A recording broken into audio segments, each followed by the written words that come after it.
Hey, my dear friend Alessio, how are Hello. you? Hope Good. you're fine. Yeah, well, as I told you, we had this chat before I'm starting recording here, and that we have so much history, between Capacete and Gasworks.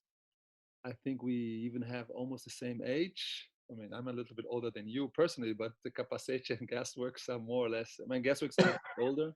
Yeah. Uh, uh, but I think we could even say that we are somehow a little bit the dinosaurs of this kind of program that were created in the 90s. I mean, of course, the residencies exist for hundreds of years. No, in my way, they are actually even the oldest programs for artists around in the world, Yeah. Yeah. as we know. No, but then they have changed along those many years. No, 90s were very different. Even the funders, I remember, requested all kinds of other results that they have today. I think it's much more freer today than it was before. And I think you, Gasworks, and me, Capacete, I think we work quite a lot of this. I remember convincing lots of our partners that artists should not do anything precisely while they're in residency. It took us many years and many conversations with funders that most of our artists should not do anything at all. Actually, they should just use the time to make the research, and if something comes out, they will do it anyway. Mm. Because most programs, I think, in the beginning of 2000 and end of the 90s, were lots of 3 months stuff, and then you have to do something at the end. No, because it's this very productive modus operandi. No, I mean, it's still around like this. No, because it is, but I think Gasworks, I would say, as far as I understand and as far as I know, Capacete also, we have always been out of this scheme. No, so, and I think this is an important difference to many other uh, uh, institutions. No, because we and Capacete has turned into an institution. I Yeah. will not talk too much because I just began talking too much. But before, I would like that you present yourself and also explain a little bit what Gasworks is and how it works. No, Yeah. in general ways. Yeah. Yeah. So, as you know, I've been working at Gasworks since '98. So it's almost 24 years, which has been both. I started work. I started as a volunteer there, so I really sort of developed with the organization. There's this sort of symbiosis, which is perhaps similar to yours. I mean, I wasn't the founder of Gasworks in the same way that you founded Capacete, but I sort of grew up with it, and sort of me deciding or thinking what can I do in the art world was very connected with Gasworks, and then the Triangle Network, of which is this sort of like group of organizations like Capacete and many others around the world that are sort of associated with this idea of having the process of being an artist or having the process of making art as being the key rather than looking for the product all the time. So it relates to what you were saying earlier, which I remember very clearly. Like you say, I remember in the late 90s, early 2000, having to really justify residencies because they, to really, because they weren't valid enough unless they had the show, unless they had the product. And I think that there was also this sort of blurriness of uh, non-profit institutions not really knowing what they were doing. Are they a bit commercial? Are they not? What are they, is it a waste of time? Also, when I remember when we were offering artists the opportunity to go to Rio or to places in Africa or places in Asia or other parts of Latin America, they were like, it's like a nice 3 months holiday because the idea of research, development, the experience of being in a context making art wasn't sort of like, wasn't seen as central to the art world. And as you say, I agree, things have changed a lot. I don't feel like I have to justify residencies anymore. And I think artists themselves have demonstrated the value of that. One thing that I remember, for instance, is about 20 years ago, not many artists used to put residencies in their CDs. They would just put the show that they would do, where they studied, what exhibitions they had, which group and which not. Whereas now it's absolutely normal, and people do put residencies because they're seeing very much as validating of a professional development where residency play a part, and they're completely, you know, instrumental in the career path of an artist. So, and you're right, I think, you know, obviously there's so many people doing residencies and they've been around before us and they will be around after us. But I think we played a central role as a network and as collaborations that we've set up in making people think cross-nationally, cross-culturally, and trying to bring together people that don't necessarily, you know, that normally the art world doesn't kind of combine. And I think for me, that's still very key, you know, for people to think that in order to develop as an artist, you don't need to go from London to New York or to Berlin or to Zurich, but you can actually go to Rio, or you can go to Kampala, or you can go to Santa Cruz de Bolivia, because it just actually cements your way of thinking. It opens your eyes as an artist, and us as hosts as well. I mean, it has to be mutual, this sort of learning, but it allows you to really think creatively, to look at different environments, to think of what your role as an artist is. And I think that we really put a lot of time and effort into it over the years.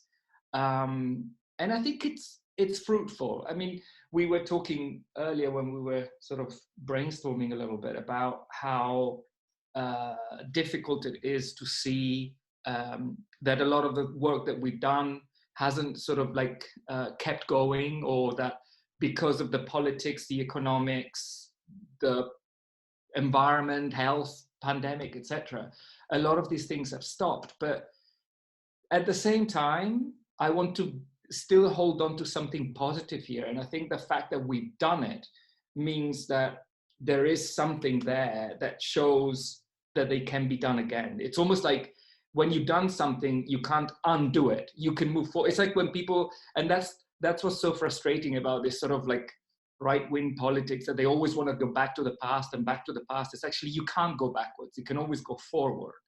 And that means that what we've done will stay there, and it's our job to sort of preserve it. But I'm hoping that somebody takes it as an inspiration to go somewhere else. I mean, if we haven't done what we haven't done, we wouldn't have the situation that we have now. No, we have instigated many new spaces to rethink the models of how to work. No, yeah. And for somebody like me, you know, like you know my story, you know, Italian living in the UK, it's a very European situation, and it's like, yeah, that's right. I don't even need to say where I'm from. I could just do this. But you know, it's you grow up in a very European, often conservative context, and I think doing, you know, pushing for working with artists, but also working in different contexts, really opens up your view and your options. And there's so much learning that you go through, and there's a richness that comes out from spending time with artists. I mean, I haven't done what you've done over the years, where you've just gone on journeys literally with artists and really develop things together, but just being around creative people from different parts of the world, talking about things I've never heard of, learning things that I didn't even know I needed to learn. It's been perhaps one of the most enriching things. And I think it's, you're there to kind of absorb that, but you're also there as a conduit. You're there as to create these opportunities. So it's almost sort of, you know, I don't know, you do it for yourself, but actually by default, you also create an environment. Yeah, but Alessio, yes, super nice. I just wanted to, could you just tell me how Gasworks actually works? So what's the infrastructure? Yeah, it was set up in '94 by a group of artists. So it started off as an artist-run space, and in a building that was bought and then given to artists at the beginning for free, and then it was we had to pay rent, etc. It was given to artists to have studios and to invite peers from abroad to do residencies, to do to spend time making work. So it was very much about the idea of process and making, and less about product and exhibiting. And Gasworks was really the result of many years of activities by this network called the Triangle Network. So and back then it was called Triangle Arts Trust. We call it network because we feel it sort of exemplifies a little bit more what it is. But the whole idea of Gasworks and its ethos comes from the fact that comes from the Triangle, which used to organize workshops for artists from different parts of the world to come together, make work for 2 weeks, and at the end of the 2 weeks, the work would go inside a bin or get destroyed, but the experience, the learning will stay with the artists forever. And that's why I work mostly with emerging artists, those that perhaps wouldn't have these opportunities because they're not already supported by the commercial world, or they're not already supported by an academic environment where there is this sort of channels for that. So that middle ground where artists are sort of trying to figure out how to stay with part of a community, how to still learn from one another. So Triangle sort of aimed to do that. And from the very beginning, it wanted to set up a very international space that really looked beyond the European and the North American conventions, but really kind of opened up to very diverse practices. And what was really key about that, and in fact, you hear a lot now about informal education and all these sort of new projects that come out, which I think are brilliant, that talk about, what's an alternative form of education that isn't the institutional, very expensive academic one. And that's where this kind of self-organized groups that are now being formed come out of. But actually Triangle, without calling it that, because back then, I guess we didn't have the terminology, we used to call it learning by experience and learning by sharing. So that kind of process, which I think is still there and so many of us use, just because we didn't have a name for it, didn't mean it didn't happen, but was really underpinning a lot of the Triangle activities around the world, and also encouraged artists from very different paths of life to come together. What these academic or more institutional spaces would do, it would be like, oh, in order to be an artist, you have to have a master's degree, or in order to be an artist in London, you need to have studied at Goldsmiths, or you need to have studied at, what the network was to bring an artist that have just got a PhD degree with somebody who's literally learned from a master in some kind of little village, and they were both called artists. So it's this idea of creating a playing field where experience is something that happens in the middle, and the knowledge is something that happens in the middle, and everybody has to contribute, and everybody has something to contribute. So that almost a utopic idea, and of course things are not that easy, and the world is not that simple. But even this sort of desire to simplify just to create a meeting point had such an impact. And then when Gasworks started in '94, and it was a copy of another space in Johannesburg called the Bag Factory, because that was set up first by a group of artists. And then it did exactly what Gasworks doing, and actually the Bag Factory is still doing it. It was a studio space with local artists running exhibitions, inviting artists to share studios with them, and really make it a great community workspace. So when Gasworks was set up 4 years later in '94, it simply copied the Bag Factory. And then it evolved like that. Of course, over the years, things have changed. Artists were at the situation where they felt all we do is just become administrators, because we're organizing exhibitions, we're organizing other people's residencies, I'm not making any art. So people like myself, back then Fiona, who you met, do you remember? We joined as sort of like young students. We were at the time trying to help out. And then as we were trying to professionalize the space, because we wanted to bring in money, we wanted to bring local support, still keep the organization non-profit, and we continue to be so, but to get the support that we felt and that the artists felt we would need it, because of course we are creating cultural value, we're creating cultural capital for the UK, for, in the case of Gasworks, for, you know, the places that are setting up these kind of things. So in order to do that, we had to change the structure, and we sort of professionalized a little bit in order to be able to attract artists, funding, visitors, and all those kind of things. So it's something that evolved over time in the same way that CAPACETE evolved. And it's still evolving. It's still evolving. Yeah.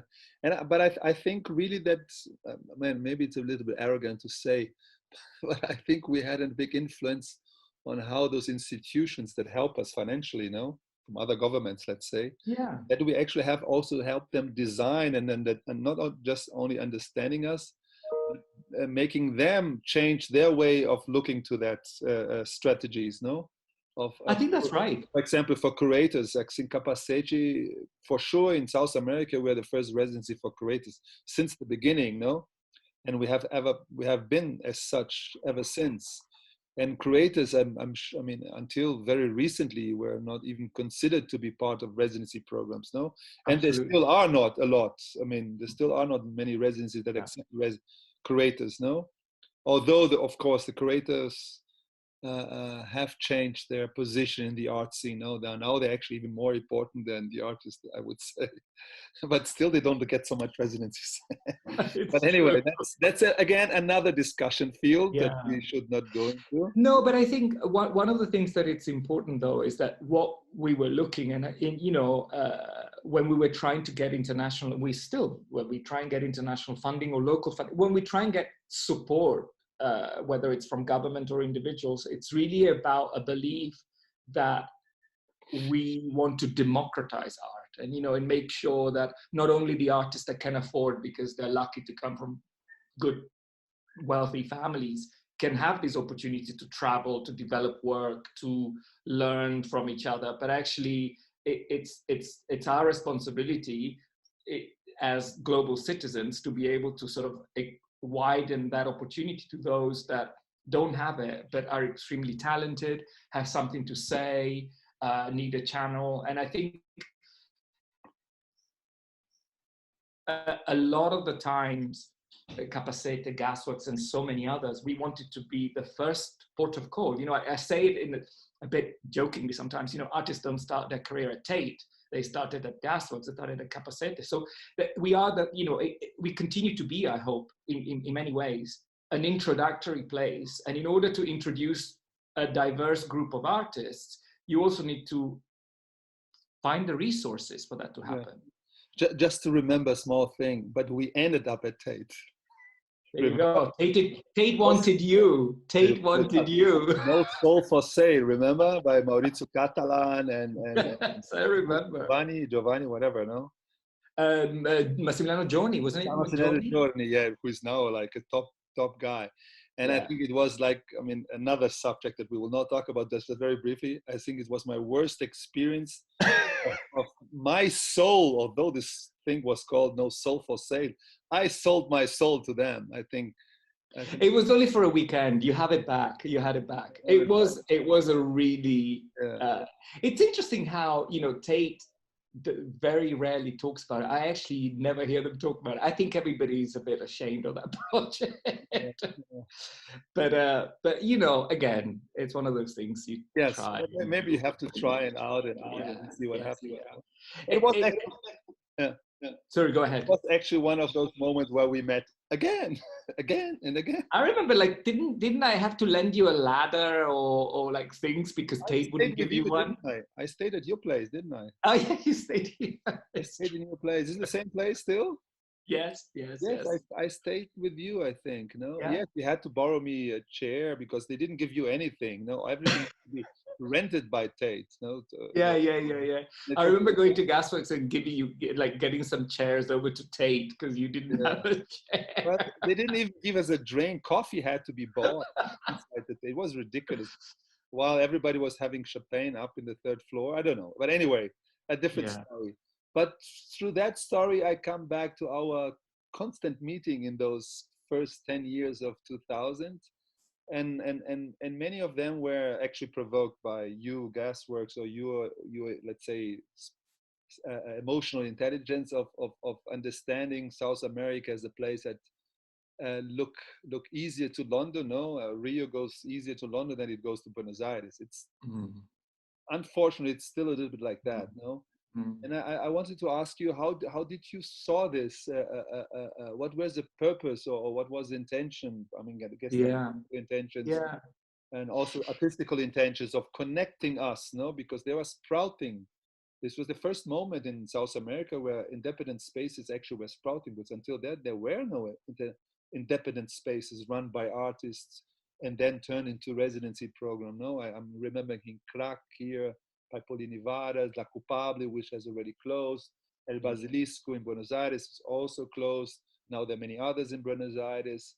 Metropolitan is still alive in a very specific project. They are not artists, but I yeah, think they are artists, yeah, or they are running an artist project. yeah, Very specific, very beautiful concepts, no? And also Lugar a Dudas, which came up a little later. And now we have Flora also in Colombia, in Bogota. I don't know. yeah. You connected us. Raquel Schwartz, no, from Santa Cruz. Oh, yeah. You connected us, no, and I guess there were intentions by. Yeah, the intention was that you know, having by then I'd worked at Gasworks on the Triangle Network for a long time, and I remember within the African continent where there were more Triangle Network partners. One of the things that they always talked about being so important was to really try and stop that kind of colonial flow of north to south. You know, if for something, if you need to have anything validated, it needs to be validated by London or New York. Otherwise, it's not valid. Any communication outside of this traditional colonial routes was secondary. But then within the Triangle Network, when partners started organizing things regionally, so artists from South Africa going to Zimbabwe or to going to Mozambique, etc., etc., they were talking about the importance of actually meeting neighbors and the impact that that had, because a lot of the times artists would come to the UK and find a very alienating experience, or one that was extremely exoticizing, one that wasn't really creating this sort of like a plain level field, but will always be like, you have to prove yourself to London that you're good enough as an artist, or you have to demonstrate that you can live up to that sort of environment. Whereas when things started happening regionally, there was not that that's, you know, not that that's not valid for some people. It's completely valid, obviously, and it's still happening. But it just felt that this was the only option, whereas looking locally wasn't even an option. And when they started looking locally and regionally, it became the opportunities kind of opened up, and there was so much more that could be done, so much more thinking. Things didn't have to kind of cost what they used to cost, because you don't always have to kind of get a plane and 15 hours to different places. You could just get a bus from Kampala to Nairobi, all those kind of things. And it was extremely successful. So I was thinking, knowing you and having met, say, Tamara Stubbe and Esteban Alvarez, who came to do a residency at Gasworks, and me talking to them about it, about what had to happen in Africa and what seemed so exciting.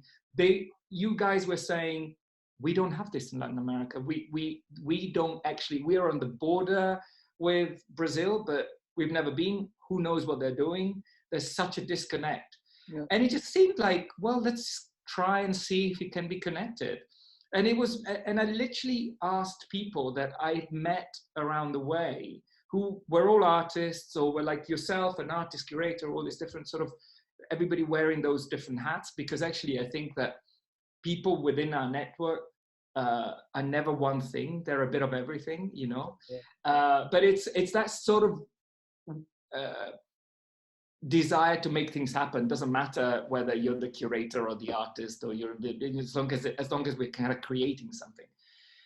I thought, well, let's bring these people together. So we brought you, Kiosco and El Basilisco, Lugar a Dudas, together to discuss the opportunity to find, to link up.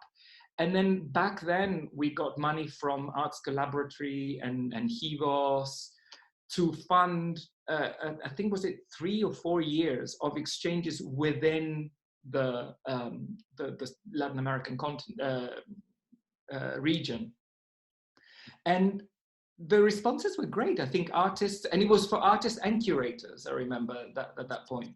And it was such a useful and productive conversations. It just, again, it opens up a possibility. It doesn't make, it's still important to go to London. It's still important to go to New York, but you could also go to Buenos Aires. You can also go to Lima. You can also go to Santiago. You know, it just opens up options. Yeah.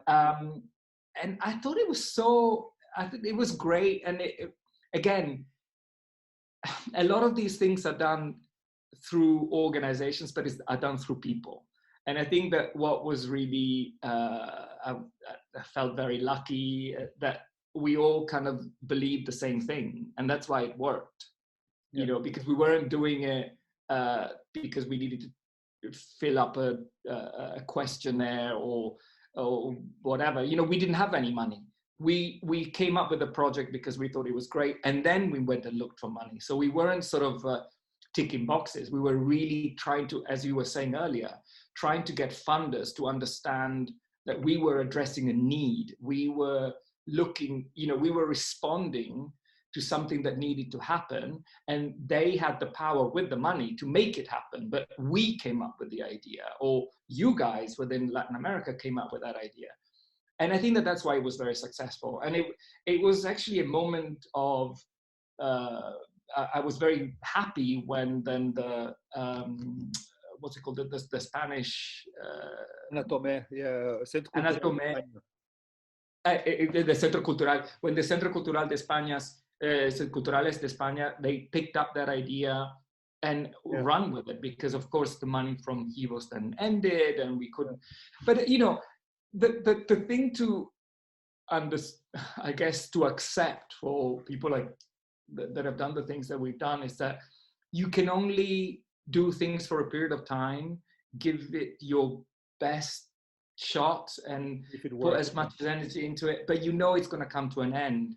Yes. And if it has value, it might stop, but then one day somebody else might pick it up. And that's why it's important to still do it, even though you know it's not going to be forever, but it's going to leave something behind. Yeah. So it was great that when we did it, and then we had to stop it because we couldn't, but then Centro Cultural de España brought it on.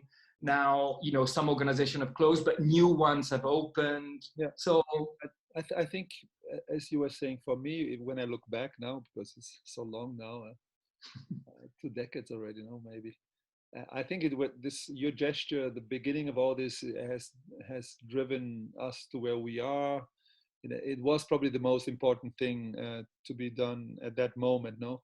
But we should also understand why it happened at that moment. No, I think South America was a booming economy.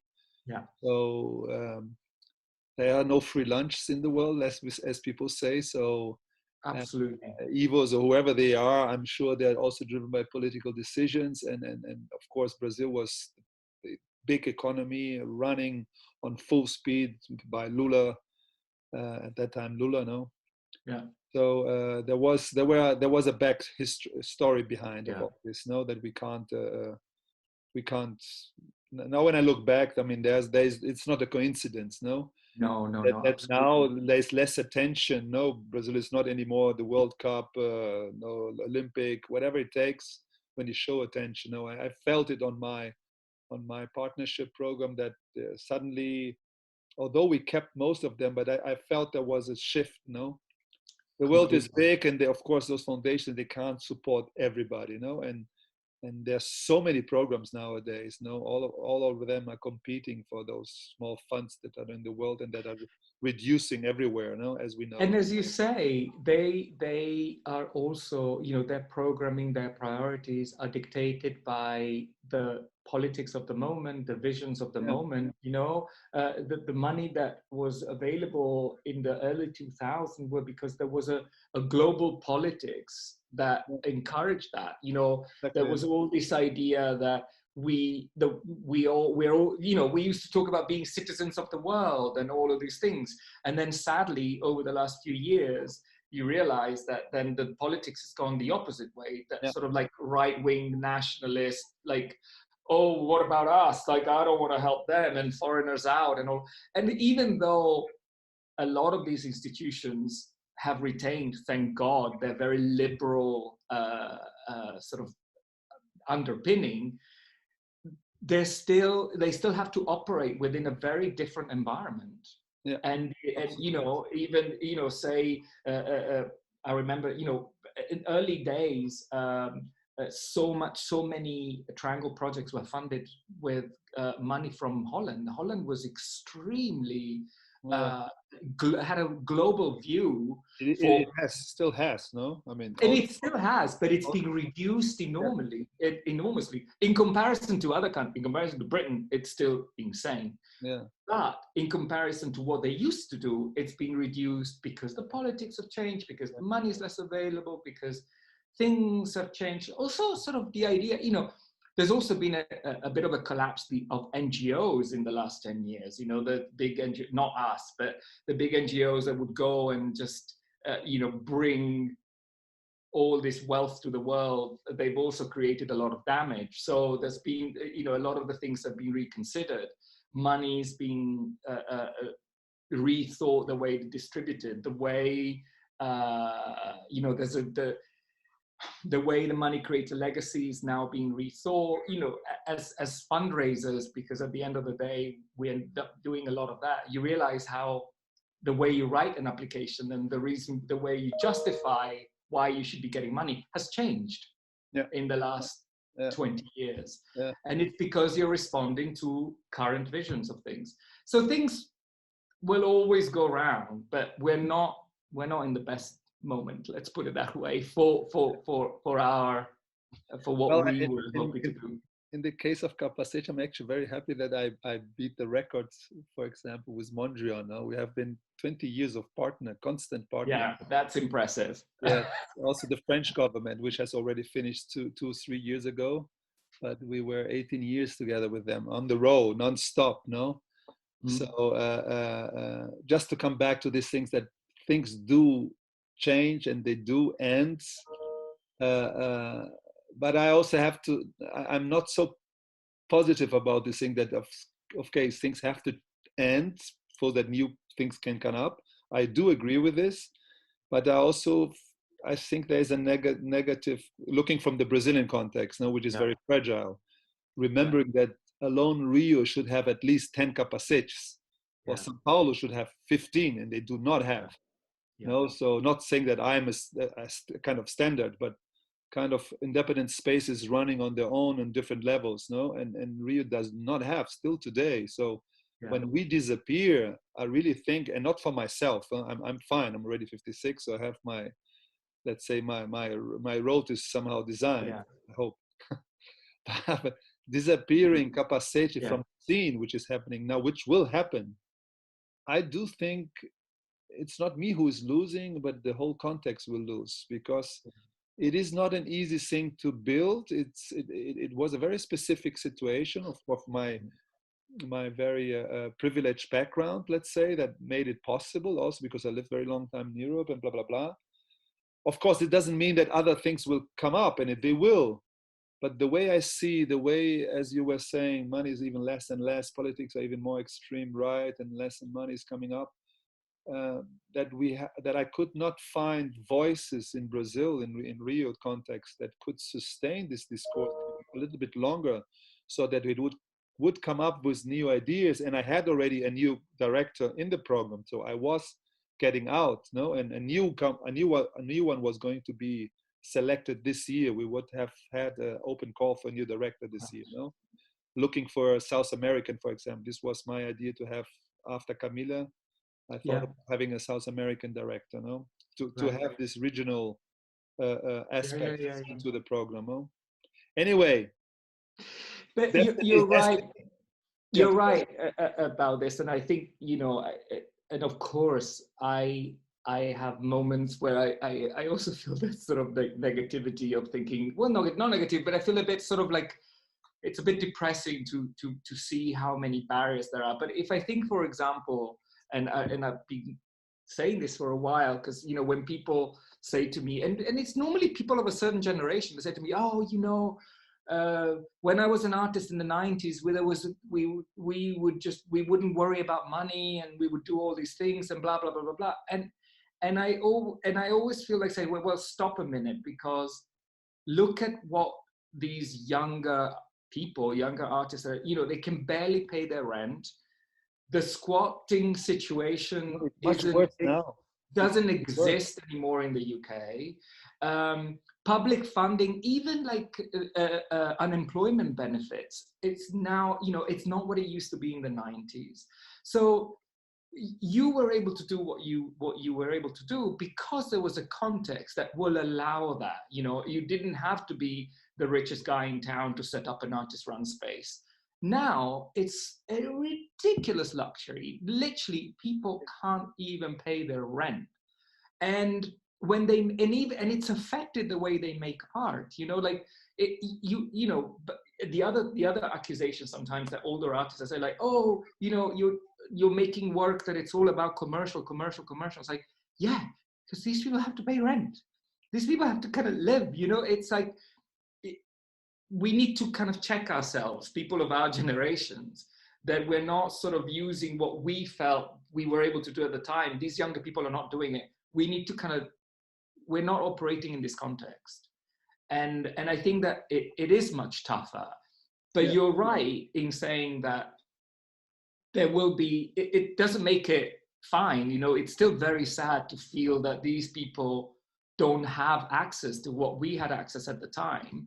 And I'm very hopeful that be it the online platforms or these different sort of opportunities that are available now, create new spaces that are less real estate spaces and more, I don't know, things I don't even understand. And it's okay that I don't understand. Yeah, it probably will take another 10 years for us to understand. My main question for me to understand is my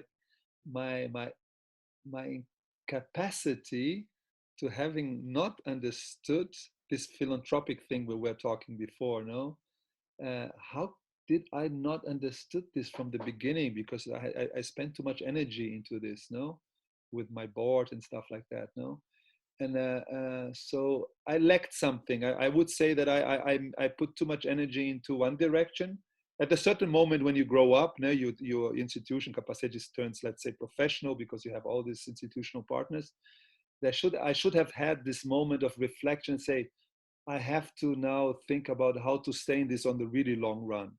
Although 23 years are very long run, it's a record in South America, but still, I think I have the impression I will need another 10 years to think about this, that I should have spent much more energy in convincing and really, and not just staying the outsider there in Gloria and in where CAPACETE is, and just, okay, I do my romantic program because I think that's how it has to be done, and forgot the way the Brazilianness works upon your institution, no?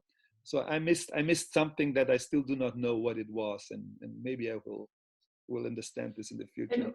But also that's maybe the thing that we need to acknowledge, that, you know, that's also something that you can't do. There needs to be somebody else that has a great ability to do that, because in a sense, your strength as being that of catalyzing a group of artists, creating a community around artists, for artists and curators, etc. Cooking and making caipirinhas, okay? Don't forget that. But I mean, you know, I mean, that's what I'm talking about. But, you know, these are, this idea, this sense of being together is more important than anything else, because that's where we learn from one another, is something that you do without even thinking, and yet it's an incredible skills, and not many people have it. But then it being so good at one thing doesn't make you so good at the other, you know. And I think that that's where the alliances with people, with the younger crowd, but it's the same with me, you know. I've been running Gasworks now for more than 20 years, and you know, what I used to, when I used to curate things, or when I used to work with artists where we were all in our 20s, we used to see the world in the way that now that I'm 50, I don't see at all, and I don't even care so much. But Gasworks should care, just because, you know, I just want to come home and just watch some trash TV, but I think that people at Gasworks should be going out, getting caipirinha, and see what's happening in the world. Just not me. And that's why I kind of, you know, like you've done with Camila and with those other people before, we bring in people that allows us to be able to continue the institution. We do the bit that we can do well, and then we get all these new people with different view, with different backgrounds, to bring in, to keep the institution fresh. Yeah, though it's not easy to make those decisions, you know, to step out and let somebody step in and helping. It's kind of not easy. I think that's help from outside. You need help from outside, financial help. It is super hard. It is super hard. You need all you know, I experienced that when because that's the big difference between me and you, is that you know, Robert Loder, who was the founder of Gasworks and Triangle, in a sense, when he wanted me to take over from him, because he was old and, you know, he was already in his 70s, and he just realized, even back in the days, that he needed to hand over. But it was almost like I was, I don't know, like fighting a father figure, or like divorcing him when I was trying to come up with my own ideas, because of course he wanted to hand over, but it was so hard for him because it was his baby, it was his life, it was, you know, he identified with it. So as much as he wanted to let go, when it came to it, we used to fight a lot, but at the same time, it was, you know, it was very productive, and we respected each other very much. And I think that that's part of, also, you know, the way we're doing things. You have to live the organization. You know, you wake up in the morning thinking about what you do, and the last thing at night is still there. It is full time. It is full. So it's your life. It's life. It really is your life. So it's very difficult to disengage from it. And even that is a process, you know, but it needs to be done, because ultimately, and I'm sure, you know, for many people it's like that. I don't want, you know, when I want to stop working at Gasworks, I want to stop. I don't want Gasworks to stop, and I don't want to define it. I don't want to take it down with me, or I don't want Gasworks to get old, but I want to get old. I just want to, do you know what I mean? Creating that bit of separation, I think it's also about acknowledging that you want your effort to carry on, or to really have a value beyond yourself personally. But my dear friends, before our public here gets very annoyed with us, with our... I talk a lot, I move a lot. But you know, just what I just remembered right now, just thinking about a good model that I know very well, you probably also know, is Zé dos Bois in Lisboa, no? They have I don't know if you've ever worked with them, but... I know that, I haven't kind of seen their work in a long time. I don't know what they're doing at the moment. There is a character, no? You've met him. Yeah. But he has found this model of where music actually, dance, alcohol actually pays the bill at the end, no? Well, lots of other partners too, but the main maintenance is music and concerts every day in a bar in a very noble neighborhood for the nightlife. So there is a kind of magic which he put together. He's not exactly a residency, although he does sometimes, and he does projects like we do CAPACETE, and he does shows. He just made 2 years ago, they had their 25 years of Zé dos Bois, no? And Nacho is there, he's the guy who is running it, knows ever since the beginning. But anyway, just to remember about... There's many models, definitely. Many more, no? Yeah. But Alessio, I really thank you. Just one last thing. I wanted to know how many telephone contacts you have on your phone, if they are more than mine. How do I didn't even know how to check. I know, I'm kidding. But I had those 450 professionals that came through us now in those 23 years, and many more that just slept at Casa da Denise. Of course. Thousands of them. Yeah. So I'm still in contact with many. Are you in contact with those? You know even more, because you have all these programs in Africa, Asia. Yeah. 30 people for 2 weeks, 40 people for 2 weeks. You must know, like, I don't know, you have any even time to talk to people actually? No, I don't have time. That's a privilege to have your moment right now, actually. But I tell you, it is really. I feel extremely lucky. I mean, yes, it's true. It's the most beautiful thing you can have. I have traveled and in many places around the world. I know people, and I can have a cup of coffee with people and food, because, you know, I have to eat and I love it. So, you know, I've done lots of residencies because the food was delicious in that country and stuff. So, you know, but no, yeah, jokes aside, yes, it is amazing. It is amazing that I can go from Pakistan to Bolivia, and I know people. And you know that you are one of the unique characters in this world that I know that have this assets. You know, I mean, I know a lot, but you know even more. I mean, probably 5 times more, even more, on all continents and on all corners of the world. So you should do a book about this, a very specific ability of connecting people, knowing people, having eaten with them, and I don't know. You should think about this. Okay, next conversation. Let's talk about this. I will just stop and then come back to you. Just a second.